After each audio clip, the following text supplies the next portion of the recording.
Class में एक लड़की थी मीरा। वो बाकी सब से थोड़ी अलग थी। ना ज्यादा बोलती थी, ना किसी के ग्रुप में शामिल होती थी। हमेशा अपनी नोटबुक में कुछ लिखती रहती, कभी कविताएं, कभी अपने सपनों के बारे में। टीचर कहते थे मीरा बहुत टैलेंटेड है, लेकिन क्लास के बच्चों के लिए वो बस अजीब सी चुप लड़की थी। हर लंच ब्रेक में बाकी सब बच्चे हंसते मस्ती करते, और मीरा अपनी डेस्क पर सिर झुकाए किताब पढ़ती रहती। कभी कभी कोई पूछ लेता, तू इतनी चुप क्यों रहती है? तो वो मुस्कुरा कर कहती, कभी कभी चुप रहना भी बहुत कुछ कह देता है। धीरे धीरे उसकी ये चुप्पी सबको खलने लगी। लोग मजाक उड़ाने लगे, अरे मीरा, तेरे पास दोस्त नहीं, तू हमेशा अकेली क्यों रहती है? वो हंसकर टाल देती, लेकिन अंदर से हर बार थोड़ा टूट जाती। फिर भी वो रोज उसी हिम्मत से क्लास में आती। सबसे पहले बैठती, सबसे पहले जवाब देती, और हर बार पहले नंबर पर आती। एक दिन स्कूल में सपनों की बात पर एक स्पीच प्रतियोगिता रखी गई। सबको लगा मीरा तो नहीं बोलेगी। टीचर ने कहा, मीरा, तुम कोशिश करना चाहोगी? वो डर गई, उसके हाथ कांपने लगे।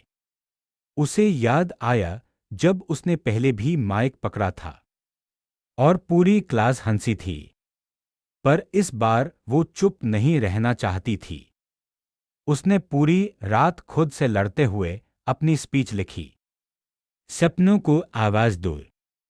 सुबह स्कूल पहुंची तो दिल तेज धड़क रहा था। स्टेज पर जाते वक्त पीछे से आवाजें आईं, देखो अब ये बोल नहीं पाएगी, ये तो हमेशा चुप रहती है, अब क्या बोलेगी? मीरा ने माइक पकड़ा, थोड़ी देर खामोश रही। पूरा हॉल हंसने लगा। फिर उसने आंखें उठाईं और बोली, मैं जानती हूं मैं ज्यादा नहीं बोलती, पर मैं हर वो बात सुनती हूं जो लोग नहीं कहते। मैं वो महसूस करती हूं जो लोग छिपा लेते हैं। और आज मैं वो सब कहने आई हूं जो मेरे जैसे हजारों बच्चे महसूस करते हैं। हॉल खामोश हो गया। मीरा ने आगे कहा, लोग कहते हैं चुप लोग कमजोर होते हैं, लेकिन सच ये है, चुप रहने वाले लोग सबसे मजबूत होते हैं, क्योंकि वो दूसरों की हंसी सहकर भी मुस्कुराना जानते हैं। वो गिरकर भी हार नहीं मानते। वो उन सपनों को पालते हैं जिन पर दुनिया हंसती है। इतना कहते कहते उसकी आंखों से आंसू गिर गए, लेकिन वो मुस्कुराई और बोली, आज मैं डर नहीं रही, क्योंकि मैंने सीखा है, डर हमेशा उतना ही बड़ा होता है जितनी तुम्हारी सोच छोटी होती है। पूरा ऑडिटोरियम सन्न था। टीचर की आंखों में आंसू थे, और वही बच्चे जो उसका मजाक उड़ाते थे अब तालियां बजा रहे थे खड़े होकर। उस दिन मीरा ने कुछ साबित नहीं किया, उसने बस खुद को आजाद किया, अपनी चुप्पी को अपनी ताकत में बदल दिया।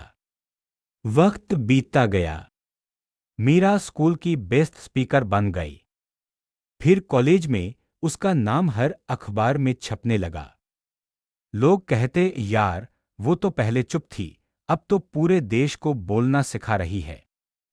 पर मीरा बस मुस्कुरा देती, क्योंकि उसे पता था, जो लोग चुप रहते हैं उनके पास सबसे गहरी बातें होती हैं।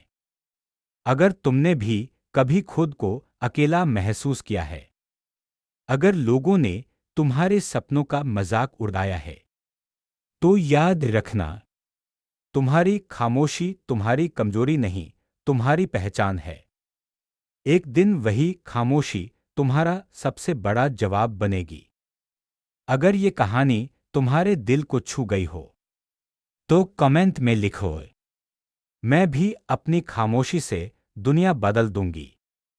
और ऐसी ही सच्ची कहानियों के लिए लाइक, शेयर और सब्सक्राइब करना मत भूलो, क्योंकि शायद अगली कहानी तुम्हारी हो सकती है। हर चुप इंसान के अंदर एक तूफान होता है, जो बोलकर नहीं बल्कि करके दिखाता है।